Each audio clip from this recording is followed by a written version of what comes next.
Have you ever felt that big urge to speak English fluently, to really connect with people, but it just feels like this massive, overwhelming task? Oh, absolutely. Like there's just this mountain of vocab and grammar rules you have to climb before you can even, say hello.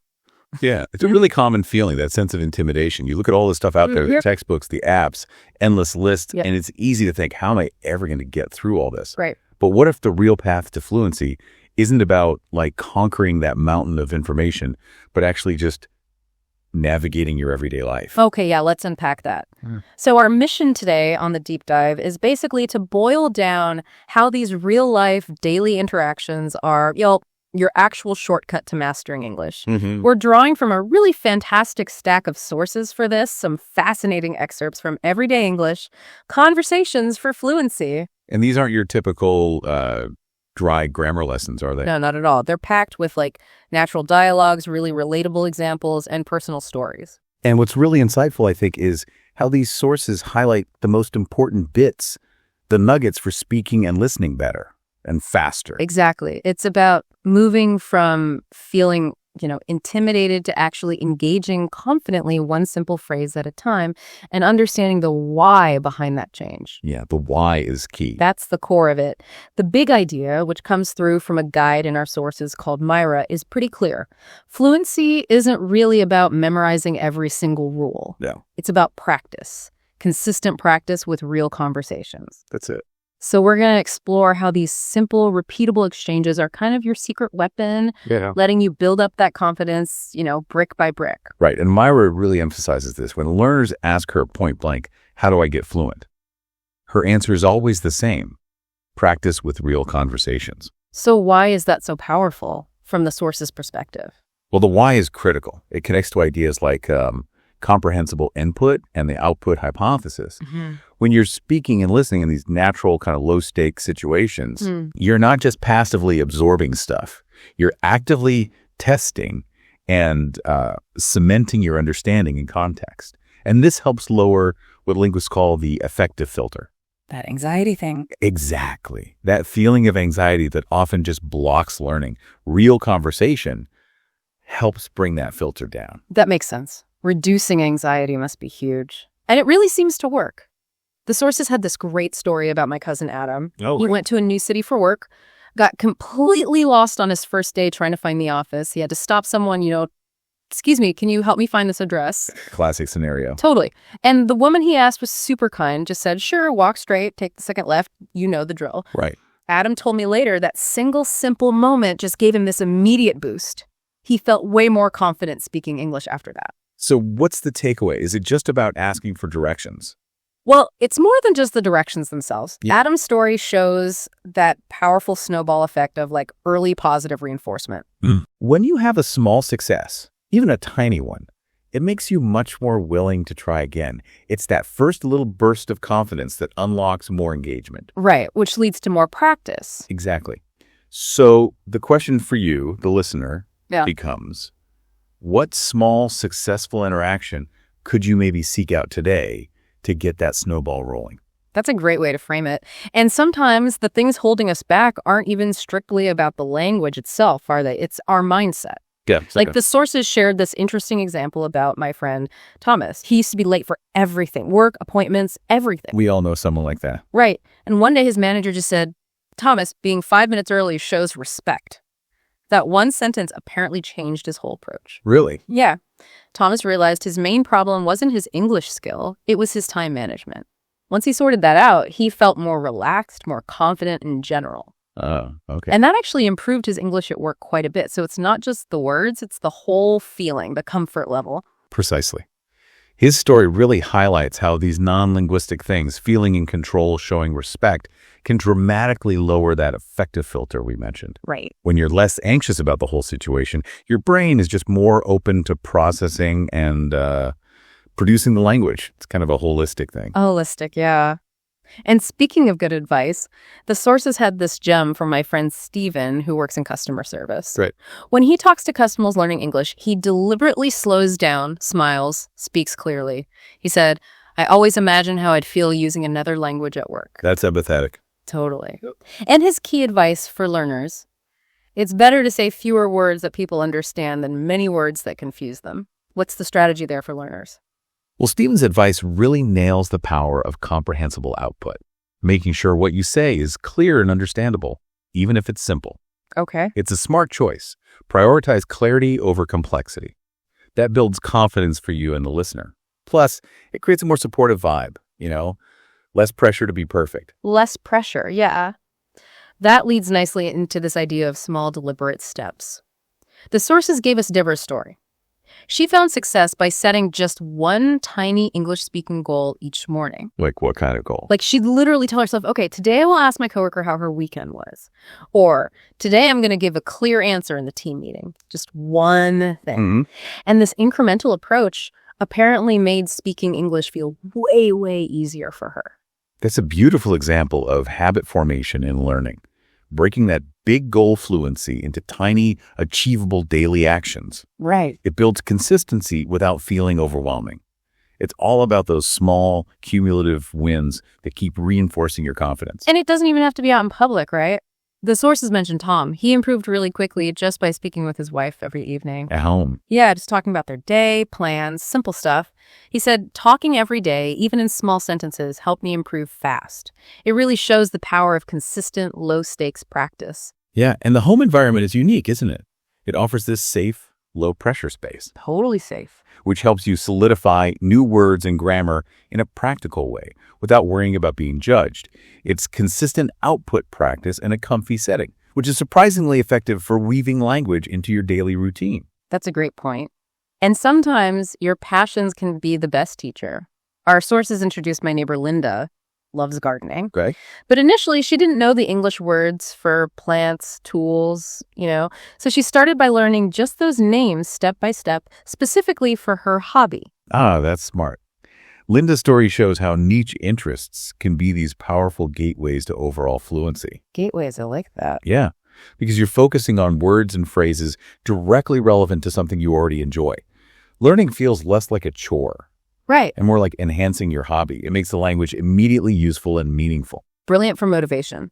And for tackling those nerves, the sources had a fantastic strategy from a young guy named Eric. What did he do? He just decided to ask one question in English every single day. Started super simple, like at a coffee shop.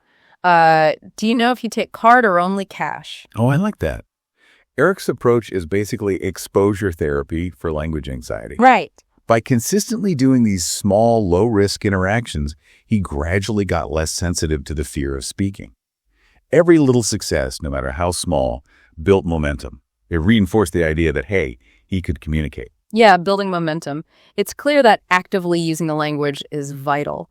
But what about passive learning? My friend Michael mentioned in the sources, he boosted his English a lot by listening to short podcasts daily. Listening. Yeah, he found that hearing new words and phrases in context helped me learn faster. What's the insight there? Michael's experience really underlines the power of comprehensible input through listening. He wasn't just hearing isolated words, he was hearing them used naturally in context. This kind of passive immersion lets your brain unconsciously pick up grammar patterns, intonation, common phrases. It builds a really solid foundation for when you do speak. Context is everything, yeah. And for actually remembering stuff, the sources shared something my friend Liam discovered. Speaking out loud helps me remember better. Oh, definitely. Liam's insight hits on what cognitive scientists call active recall and productive practice. Okay, explain that. Well, by actively retrieving and producing the language, even just talking to yourself, you're not just passively consuming it, you're strengthening those neural pathways.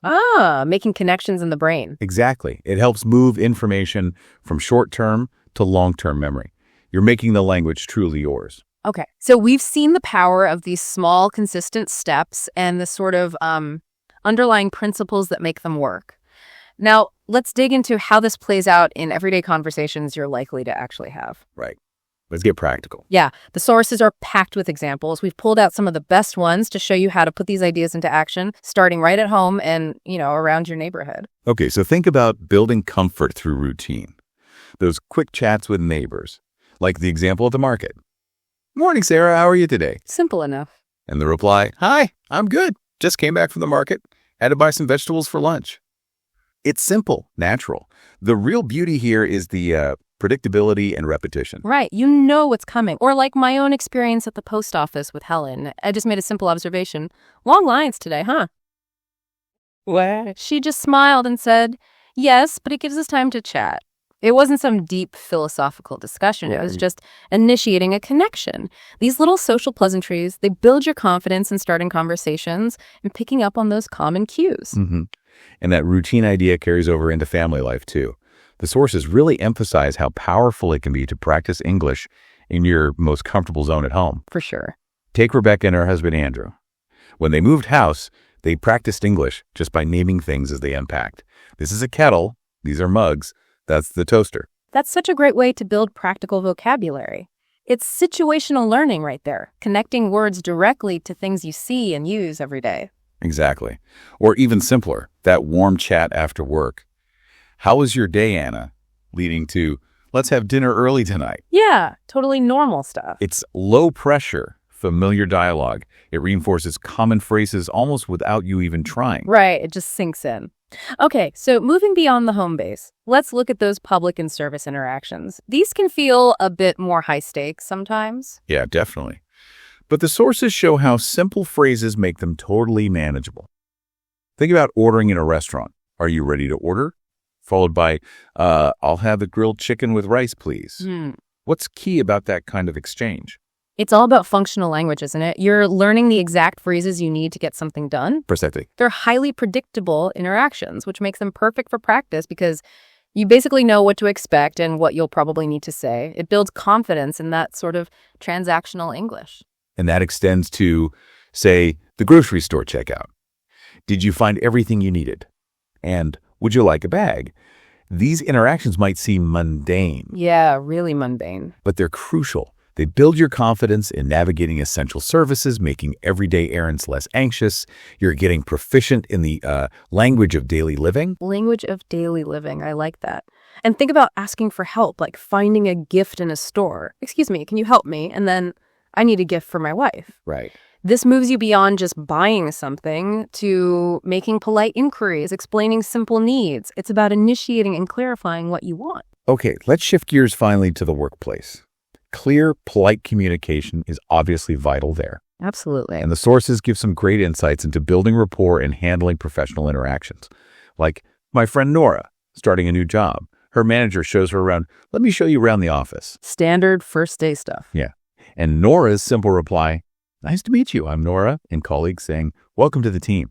It's a perfect low-pressure start. That initial greeting, the tour, it's all about establishing presence, right? Exactly. It's low-key, but crucial for making a good first impression, and just getting comfortable in that new space sets the stage for future chats. Definitely.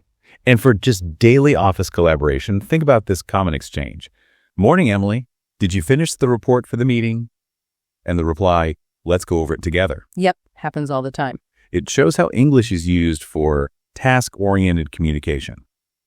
You know, getting things done efficiently, but politely. Right. Even something that can feel a bit intimidating, like asking for feedback. The sources mentioned Sophia asking Kevin, do you have a minute? Need your opinion on this presentation slide. And getting feedback. Yeah, and Kevin saying thanks for the feedback. This demonstrates professional etiquette, being able to ask for and receive constructive criticism.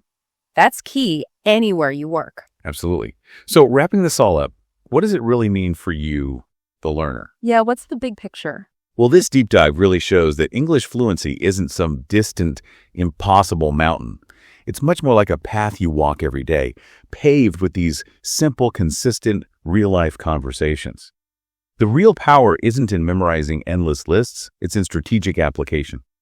Using what you know.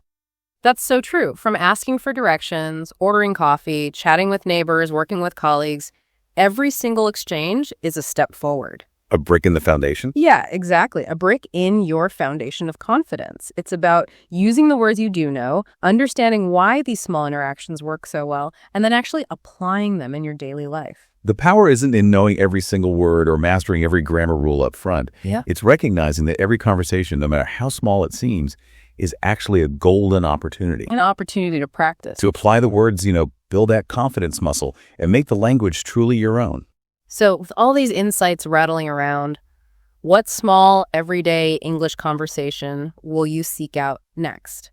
How will you build your confidence? Go on, make your day a practice ground. Yeah, see what happens. Watch your fluency start to take root.